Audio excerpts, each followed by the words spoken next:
আসসালামু আলাইকুম।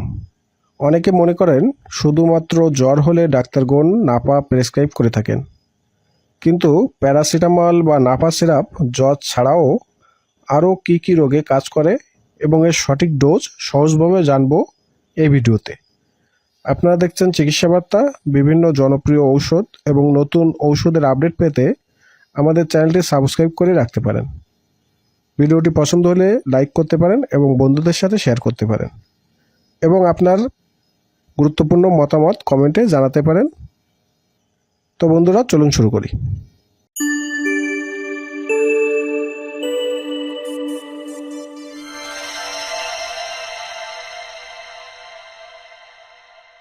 নাপা সিরাপটি তৈরি করেছে বেক্সিমকো ফার্মাসিউটিক্যাল। এটির জেনেরিক নেম হলো প্যারাসিটামল বিপি। এটি মূলত জ্বরের ওষুধ বলে আমরা জানি, কিন্তু জ্বর ছাড়াও বাচ্চাদের মাথা ব্যথা, দাঁতে মৃদু ব্যথাতেও এটি কাজ করে। কানের ব্যথা বা কান কামড়ানোর সমস্যা এটি ব্যবহার হয়ে থাকে।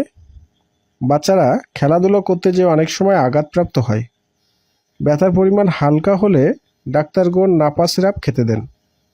এছাড়া টিকার কারণে বাচ্চাদের অনেক সময় গায়ে ব্যথা বা জ্বর আসার সম্ভাবনা থাকে, সেক্ষেত্রে নাপা সিরাপ খেতে দেওয়া হয়।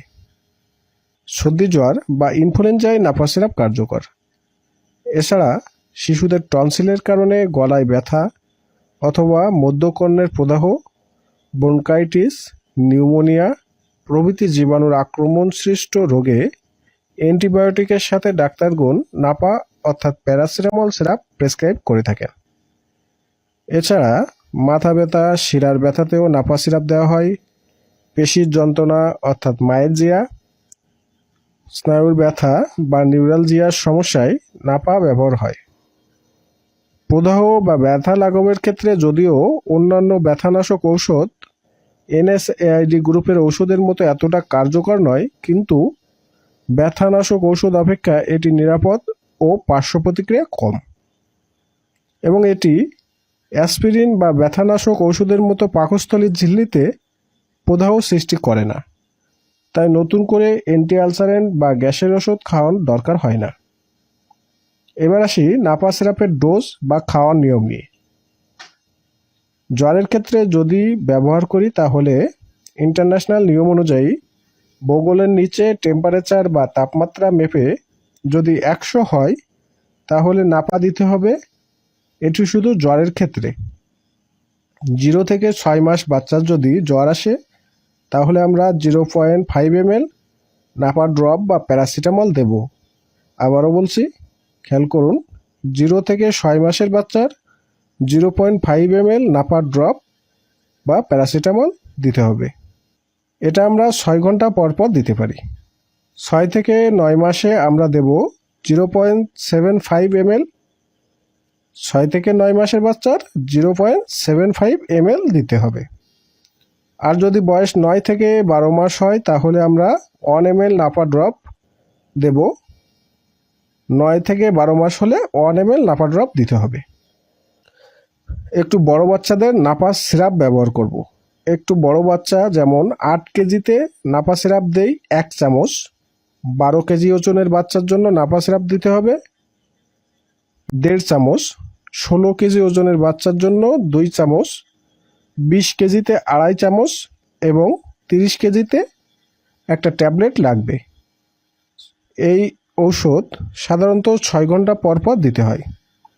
অনেকের মনে প্রশ্ন জাগতে পারে, নাপা বা প্যারাসিটামল জ্বর না থাকলে কি দেওয়া যাবে?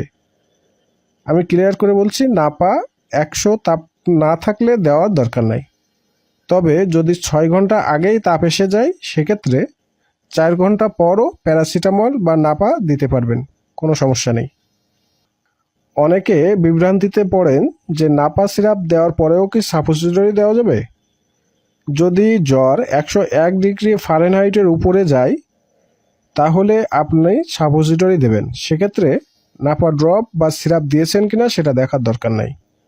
সিরাপ বা ড্রপ খাওয়ার পরেও যদি 101 জ্বর উঠে যায় তাহলে সাপোজিটরি দিতে পারবেন। এখন আসি পার্শ্ব প্রতিক্রিয়া সম্পর্কে। প্যারাসিটামল সাধারণত সুসহনীয় ও নিরাপদ। তারপরেও গুরুতর লিভার বা যাদের যকৃত রোগ থাকে তাদের ক্ষেত্রে এটি এড়িয়ে চলতে হবে। এছাড়া অতিরিক্ত পরিমাণে ব্যবহার করলে শিশুদের ক্ষেত্রে বমি, সেরিব্রাল ওডিমা অর্থাৎ মস্তিষ্কে পানি জমা ইত্যাদি হতে পারে। তাই সঠিক মাত্রায় ব্যবহার করতে হবে এবং 3 বছরের নিচের শিশুদের একটানা 10 দিনের বেশি ব্যবহার করা ঠিক নয়। জ্বর দীর্ঘস্থায়ী হলে অবশ্যই ডাক্তারের পরামর্শ নিতে হবে। মনে রাখবেন, জ্বর কোনো রোগ নয়, এটি রোগের উপসর্গ মাত্র। তো বন্ধুরা, আজকের ভিডিও যদি আপনাদের কোনো উপকারে আসে তাহলে ভিডিওটি যদি ইনফরমেটিভ মনে হয় তাহলে আপনারা বন্ধুদের সাথে শেয়ার করতে পারেন, ভিডিওতে একটা লাইক দিতে পারেন এবং এরকম তথ্যবহুল ভিডিও পেতে চিকিৎসা বার্তা চ্যানেলটি সাবস্ক্রাইব করে রাখতে পারেন। সুস্থ থাকুন, খোদা হাফেজ।